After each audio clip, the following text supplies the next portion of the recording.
येथील दुहेरी हत्याकांडाचा अखेर उलगडा झाला आहे। कामोठे येथील दुहेरी हत्याकांड हे समलैंगिक संबंधास आग्रह केल्याने हत्या झाल्याचे उघड झाले आहे। नवीन वर्षाच्या पहिल्याच दिवशी दुहेरी हत्याकांड घडले होते। या हत्याकांडाने संपूर्ण कामोठे शहर हादरले होते। मिळालेल्या माहितीनुसार नवीन वर्षाच्या पहिल्याच दिवशी दुहेरी हत्याकांड घडले होते। कामोठे सेक्टर 6 मधील ड्रीम सोसायटीच्या फ्लॅट क्रमांक 104 मध्ये 70 वर्षीय गीता जग्गा आणि त्यांचा 45 वर्षीय मुलगा भूषण जग्गा यांचा मृतदेह आढळला होता। यावेळी जितेंद्रच्या अंगावर मारल्याचे व्रण आढळले होते। त्यानंतर कामोठे पोलिसांनी हत्येचा गुन्हा दाखल केला होता। पोलिसांनी गुन्हा नोंद केल्यानंतर तपासाला सुरुवात केली होती। पोलिसांनी परिसरातील CCTV आणि तंत्रज्ञानाच्या सहाय्याने तपास सुरू केला होता। या प्रकरणात पोलिसांनी संशयित संजोत दोडके आणि शुभम नारायणी यांना चौकशीसाठी ताब्यात घेतले। मृत जितेंद्र जग्गा आणि दोन्ही आरोपी एकमेकांना ओळखत होते। 30 डिसेंबरच्या रात्री जितेंद्र याने दोघांना त्याच्या घरी पार्टी करण्यासाठी बोलावलं होतं।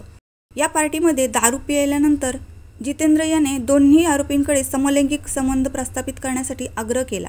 त्यामुळे शुभम नारायण याने एक्सटेन्शन बोर्ड जितेंद्रच्या डोक्यात मारून त्याची हत्या केली, तर संजोत दोडके याने गीता जग्गा यांची गळा आवळून हत्या केली।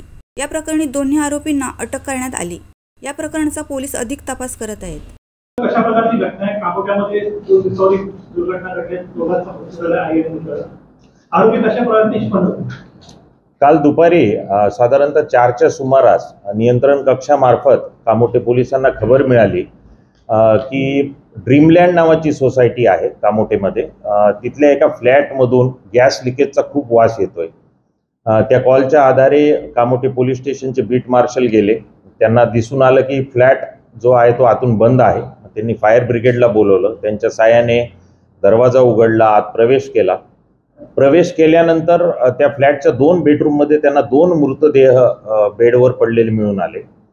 त्यामध्ये एक जितेंद्र जग्गी मयत जो 45 वर्षाचा आणि त्याची आई गीता जग्गी जी 70 वर्षाची महिला होती। ते दोघेही त्या फ्लॅटमध्ये राहत होते। मग या सगळ्या घटनेचं गांभीर्य ओळखून आम्ही क्राईम ब्रँचचे ACP लांडगे यांच्या पर्यवेक्षणाखाली क्राईम ब्रँच युनिट 2-3च्या टीम तयार केल्या। स्थानिक ACP राजपूत यांच्या पर्यवेक्षणाखाली 4 टीम तयार केल्या। घटनेच्या अनुषंगाने साक्षीदारांकडे विचारपूस केली, शेजाऱ्यांकडे केली, CCTV फुटेज तपासले आणि या सगळ्याच्या दरम्यान आम्हाला असं दिसून आलं की काही व्यक्ती 31 तारखेच्या रात्री त्या इमारतीच्या आत प्रवेश करतात मयत जितेंद्र जग्गी सोबत।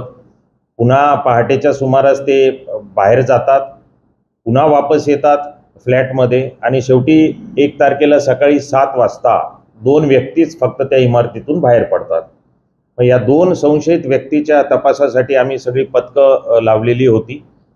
त्यामध्ये कळंबोली पोलीस स्टेशनचे PSI गवळी यांनी त्याची ओळख पटवली आणि मग क्राईम ब्रँचचे युनिट 2च्या टीमनी त्यांना उल्वे परिसरातून या दोघांनाही ताब्यात घेतलं। हे जे 2 व्यक्ती किंवा मुलं आहेत त्यांचं नाव आहे संजोत दोडके आणि शुभम नारायणी। यांच्याकडे मग सखोल विचारपूस केली पोलिसांनी। विचारपूस केल्यानंतर त्यांनी असं सांगितलं की हा जो मयत जितेंद्र जग्गी आहे हा त्यांचा परिचयाचा आहे गेली 1.5-2 वर्षापासून आणि त्यांनी त्यांना आमंत्रित केलं होतं की माझ्या फ्लॅटमध्ये या, आपण 31 डिसेंबरला पार्टी करू।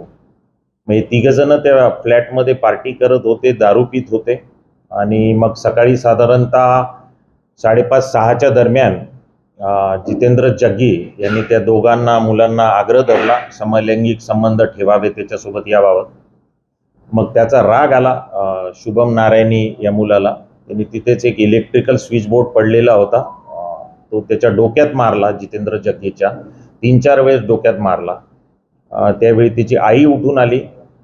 आईला मग शुभम नारायणी याने तिचा गळा आवळला आणि तिलाही जीवे ठार मारले आणि कोणाला या घटनेबद्दल कळू नये म्हणून जाताना त्यांनी त्या फ्लॅटमधला जो गॅस होता तो चालू ठेवला। त्याचप्रमाणे मयतांचे मोबाईल, टॅब, जितेंद्र जग्गी याचं पाकिट आणि काही दागिने हे ते सोबत घेऊन गेले।